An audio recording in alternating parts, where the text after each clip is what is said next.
Sobat RSWN, ketemu lagi dengan saya Dr. Batari. Hari ini hari yang spesial nih, yaitu Hari Anak Nasional tahun 2025. Nah, sekarang RSWN mau mengadakan podcast yang edisi spesial juga. Jadi saya mau mengundang narasumber yang paling hits di kota Semarang ini, dokter spesialis anak. Siapa yang gak kenal sama Dr. Pandi, spesialis anak. Selamat pagi dokter. Selamat pagi dokter. Gimana Tari. kabarnya nih? Alhamdulillah baik. Baik ya, tetap semangat ya dok ya. Semangat selalu. Semangat. Dok, ini kita kan hari ini pas tepat tanggal 23 Juli ini memperingati Hari Anak Nasional. Ya. Nah, kalau menurut pandangan seorang dokter Pandi nih, apa sih makna Hari Anak Nasional itu? Ya, kalau Hari Anak Nasional ini makna bagi saya pribadi sebenarnya lebih untuk kita mengingatkan kembali bahwa kita para orang tua ataupun calon orang tua, kita nantinya akan dianugerahi anak, dan dari situ kita berkewajiban untuk jadi diingatkan kembali kita itu berkewajiban untuk menjaga tumbuh kembang anak kita supaya optimal dan kedepannya menjadi generasi penerus yang baik. Oke, nah kalau kan setiap tahun tuh temanya beda-beda dok ya. Nah untuk tahun ini tema Hari Anak Nasionalnya adalah Anak Hebat, Indonesia Kuat, menuju Indonesia Emas 2045. Nah kan situ disebut anak hebat ya. Kalau anak hebat yang dimaksud tuh apa kalau menurut dokter Pandi? Ya baik, yang terdekat ini kita mulai ataupun kita reminding tentang pencegahan stunting supaya kedepannya menjadi anak hebat. Itu ya dok ya. Memang kan kalau subtema-subtemanya tuh banyak ya dok ya. Ada subtema dari sisi kesehatan, dari sisi teknologi, dari sisi kekerasan anak, juga tentang perkawinan gitu ya. Tapi mungkin yang bisa nyambung di podcast kita kali ini, kita bisa fokus ke yang subtema pertama tentang kesehatan, yaitu Indonesia Emas Bebas Stunting ya dok ya. Nah sebenarnya kenapa sih kok sampai dijadikan visi Indonesia Emas 2045 tuh memang seberapa besar dampaknya stunting itu di masa depan Indonesia? Ya baik. Jadi kalau yang tahun ini kebetulan kita mengambil poin 2045 bukan masalah wah Indonesia merdeka tahun 1945 jadi 45 gitu, bukan cocokologinya di situ gitu ya. Tetapi kita lebih mencita-citakan lagi generasi-generasi yang akan datang. Misal kita hitung dari hari ini ataupun beberapa tahun terakhir, di tahun 2045 itu mereka mungkin akan di usia 20-30 tahun. Itu kan berarti lagi usia emas-emasnya untuk berkarya, untuk usia produktif ya dok ya. Produktif, mencari prestasi. Nah, di situ kita ingin kembali memperkuat ya investasi Indonesia ini supaya menjadi sumber prestasi di masa depan. 2045 tuh harus istilahnya banyak anak Indonesia yang berprestasi, baik di dalam maupun luar negeri seperti itu. Jadi memang harus dipupuk dari sekarang ya dok ya. Karena hitung berarti tahun 2045 pas masanya produktifnya anak yang sekarang baru-baru lahir nih ya. Gitu. Walaupun tidak yang saat ini sudah lahir bukan tidak kalah penting untuk kita rangkul ya. Iya betul saya paham. Oke, nah sebenarnya kalau stunting itu sebenarnya lagi banyak di mana-mana isunya kok stunting gitu. Mungkin masih banyak sobat RSWN yang di rumah yang masih belum paham sebetulnya. Sebenarnya stunting itu apa sih dok? Ya, stunting memang ini sebuah pemahaman yang kompleks, tidak hanya dari tinggi badan ya. Jadi stunting itu memang gagal tumbuh di usia 1000 hari pertama kehidupan karena sebuah problem gizi yang kronis, problem malnutrisi yang berkepanjangan dengan berbagai macam aspeknya.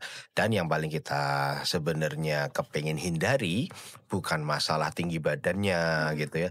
Tidak hanya tinggi badannya, tetapi kita juga ingin melindungi itu sampai ke kecerdasannya di kemudian hari supaya kembali lagi menjadi anak yang sehat, cerdas, dan bisa berprestasi. Nah itu dimulai dari pencegahan stunting ini, seperti itu.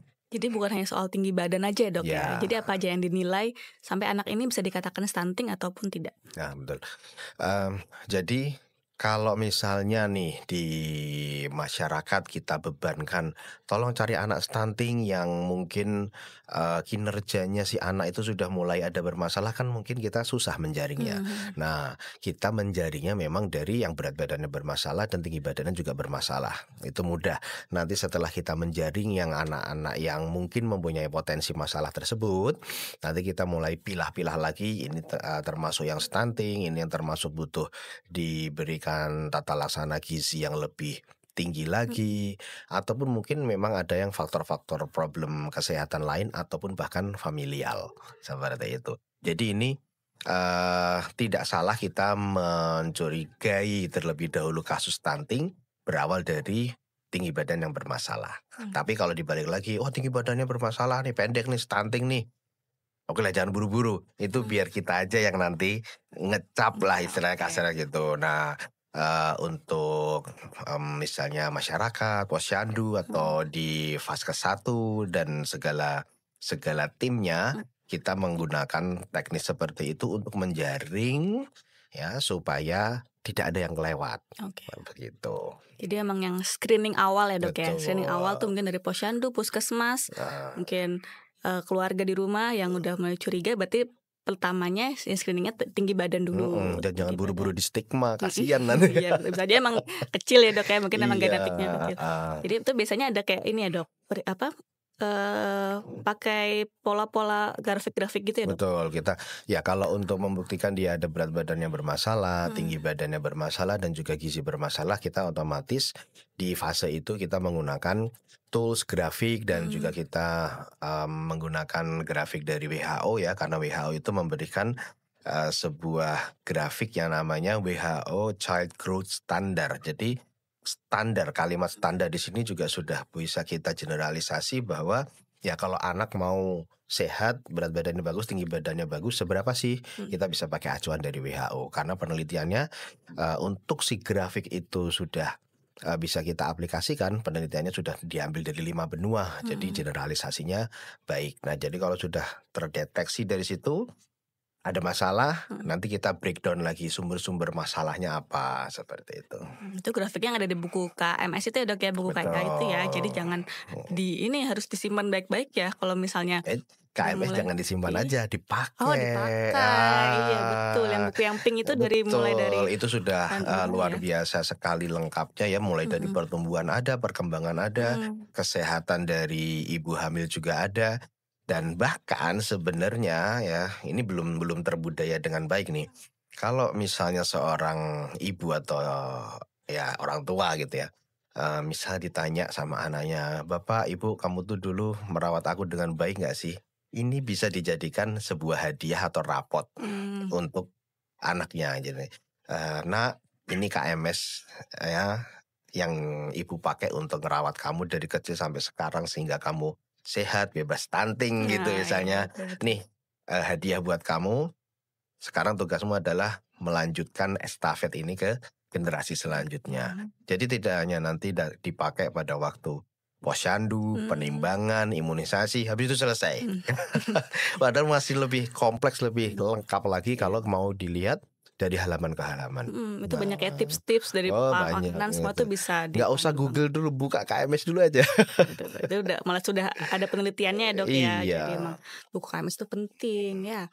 Oke, terus jadi kalau misalnya dari grafik itu sudah kelihatan, oh ini ada, bakat nih mungkin tingginya kok kurang atau berat badannya kurang, nanti mungkin baru bisa dikonsultasikan lebih lanjut lagi. Jadi yang berhak mencap itu stunting adalah dokter spesialis anak ya, Dok, ya? iya beserta jajaran tim tenaga medis. Contohnya bisa ke RSPN. Oke. Sebenarnya kalau penyebabnya, Dok, penyebabnya stunting itu apa sebetulnya? Ya, yang paling banyak dan yang paling kita takuti karena mudah terjadi adalah problematika dari pemenuhan nutrisi yang, tidak adekuat, tidak Mhm. cukup, Mhm. seperti itu. Dan terlebih lagi kita juga, dalam tanda kutip melawan misalnya pemahaman-pemahaman budaya ya ataupun mitos-mitos lokal Mhm. gitu ya, yang sebenarnya anak itu, butuh protein tinggi, butuh lemak tinggi Mhm. bahkan gitu. Tapi, mitos ataupun budaya lokal kadang ada yang, takut protein tinggi nanti kena ginjal lah, terus takut pakai minyak nanti jadi batuk, bahkan ada yang bilang sampai nanti dari kena minyak nanti jadi cacingan gitu ya. Terus jadi banyak menggabungkan juga problematika orang dewasa makan apa, sakit apa, terus itu ditabrakkan dengan dianggap sebagai problematika yang sama kalau itu diberikan kepada anak. Ternyata metabolismenya sangat berbeda. Jadi kebutuhan anak itu kebutuhan protein hewaninya sangat tinggi, kebutuhan minyaknya sangat tinggi, kebutuhan energinya sangat tinggi. Kadang kita bisa aja ngelihat ya, misalnya kita orang tua lagi duduk-duduk gitu, kalau ngelihat anak-anaknya pasti lagi lari-lari gitu. Jadi itu aja sudah membuktikan bahwa anak itu butuh energi yang lebih. Seperti itu. Nah, untuk larinya harus kita kasih energi, untuk dia tambah tinggi, tambah berat badan, tambah lingkar otaknya, itu juga butuh energi yang tinggi. Nah, kalau itu nggak dipenuhi ya bermasalah. Permasalahan nutrisi yang berlangsung lama atau dalam bahasa medisnya kronis, akhirnya nanti bisa jatuh ke kondisi stunting. Ya, Gitu. berarti yang utama nutrisi ya dok ya. Betul. Nutrisi, penyebab Baru nutrisi. setelah itu nanti masalah-masalah kesehatan lain. Oke. Berarti kalau nutrisi itu berarti bisa dicegah nggak dok? Pada saat masih Otomatis. di dalam kandungan nih, Betul. gimana cara mencegahnya? Jadi konsep pencegahan ini juga kita sebut sebagai 1000 hari pertama kehidupan. Yang 1000 hari ini bahkan kita hitung dari sejak masa konsepsi atau masa kehamilan. Nah, sehingga peran serta orang tua itu sangat penting bahkan dari sejak kehamilan. Bukan hanya anak pada saat sudah lahir. Setidaknya berarti dimulai dari si ibu itu atau bumil itu harus dijaga nutrisinya. Ya, harus juga mempunyai pemahaman bahwa ketika sudah hamil ataupun menyusui itu sedang dalam kondisi mau menjaga 2 nyawa seperti itu. Kalau anaknya kembar ya 3 nyawa berarti. Nah, itu berarti secara logika saja butuh energi yang lebih tinggi, mungkin 2 kali lipat dan seterusnya. Nah, kalau itu tidak terpenuhi, bahkan kita bisa istilahkan ada stunting yang terjadi di dalam proses kehamilan. Nah, dari situ kita jaga pemeriksaan kontrol kehamilan yang baik supaya terpantau kalau ada masalah segera kita kasih solusi sejak dini. Terus kemudian baru kalau sudah lahir dijaga pemberian nutrisinya sesuai usia, sesuai saran-saran para profesional seperti itu. Berarti bisa ya, berarti stunting bisa dicegah sejak masa kehamilan ya dok ya. Oke, nah kalau misalnya anak sudah didiagnosis sebagai, itu termasuk diagnosis berarti ya dok ya stunting itu ya dok? Ya, sebenarnya kondisi dia itu. Sudah dinyatakan oleh tenaga medis profesional sebagai anak stunting, apakah ada harapan untuk tetap berkembang seperti anak normal pada umumnya? Ya, oke.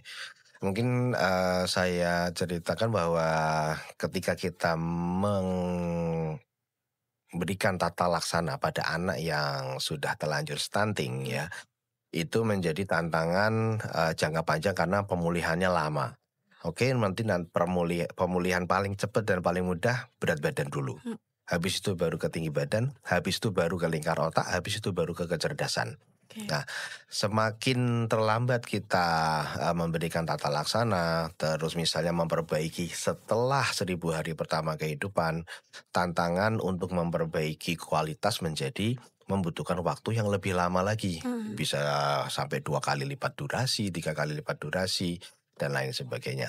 Oleh karenanya tetap kita kembali ke konsepnya mencegah. Kalau misalnya sudah terlanjur ke kondisi, sesegera mungkin kita berikan bantuan. Karena kita mau memperbaiki juga secepat mungkin. Karena kita mau menyelamatkan kualitas hidupnya nanti.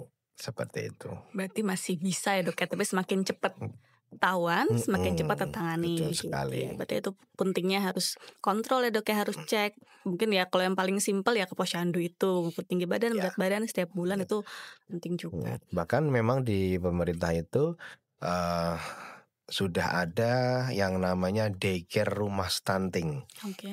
Terus itu juga kita lihat, ada yang lulus nih berarti. Gitu. Jadi lihat ada yang lulus gitu, berarti dia ada yang dalam tanda kutip sembuh dari stunting seperti itu. Jadi sudah banyak perhatian yang diberikan ya, pemerintah memberikan sebuah peluang untuk diambil kesempatan ini untuk memperbaiki yang ada masalah. Terus saya himbau juga kalau yang memang ada masalah jangan ragu untuk memeriksakan seperti itu. Berarti ada dok ya daycare itu, berarti memang Betul, untuk anak-anak yang stunting itu sangat diperhatikan sekali ya oleh pemerintah ya. betul. Oke. Berarti kalau misalnya nih kita mau capai visi Indonesia Emas 2045 ini, kira-kira yang bisa kita lakukan sekarang untuk bisa mencapai visi itu apa dok? Oke.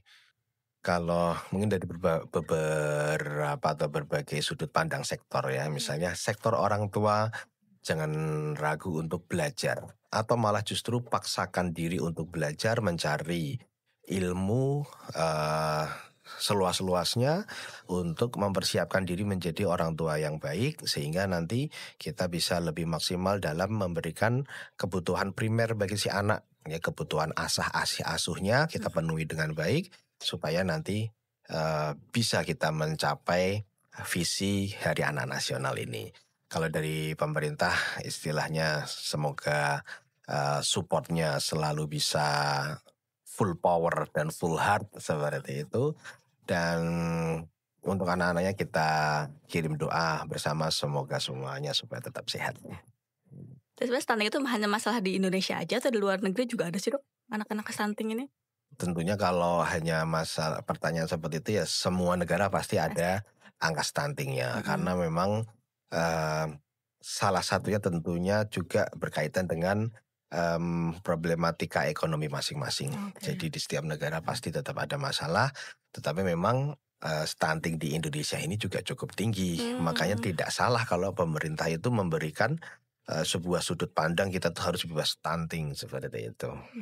Oke, berarti emang ini masalah yang penting ya, masalah yang besar yang itu semuanya juga tanggung jawab kita semua, bukan hanya tanggung jawab pemerintah, bukan hanya tanggung jawab dokter anak, dokter kandungan, tapi emang semua peran kita semua untuk bisa mencapai visi itu ya dok ya. Oke, saya rasa semua udah dijelasin lengkap nih sama dokter Pandi ya. Kalau misalnya mau tanya-tanya lebih lanjut lagi mungkin bisa datang ke RSWN, bisa konsultasi langsung ke dokter Pandi, bisa download aplikasi MyRSWN juga, itu juga ada jadwal-jadwal prakteknya itu ada dok ya di aplikasi itu. Oke, nah untuk sebagai closing statement nih dok, kira-kira pesan dokter untuk ke orang tua muda sekarang yang sedang mempersiapkan generasi berikutnya supaya bebas stunting seperti apa? Ya, saya kepingin memberikan semangat saja bahwa visi misi Hari Anak Nasional ini untuk sampai mencapai generasi emas, saya sih optimis bisa. Ya, jadi pokoknya harus tetap semangat ya dok ya, kita optimis bisa mencapai visi itu tahun 2045, berarti 20 tahun lagi ya dok ya. Nah, kita harus sama-sama punya tanggung jawab dan peran masing-masing ya dok ya. Oke, terima kasih banyak pada dokter Pandi atas kehadirannya, atas ilmunya yang bermanfaat untuk sobat RSWN semua. Sekali lagi kalau misalnya mau tanya-tanya konsultasi bisa langsung datang ke RSWN atau download aplikasi MyRSWN di handphone Anda. Jangan lupa like video ini, kemudian komen. Jangan lupa subscribe channelnya di RSWN TV. Nah kalau merasa podcast tadi bermanfaat bisa di-share ke semua keluarga, semua teman supaya kita bisa mencapai Indonesia Emas 2045. Sampai jumpa di podcast berikutnya. Dadah.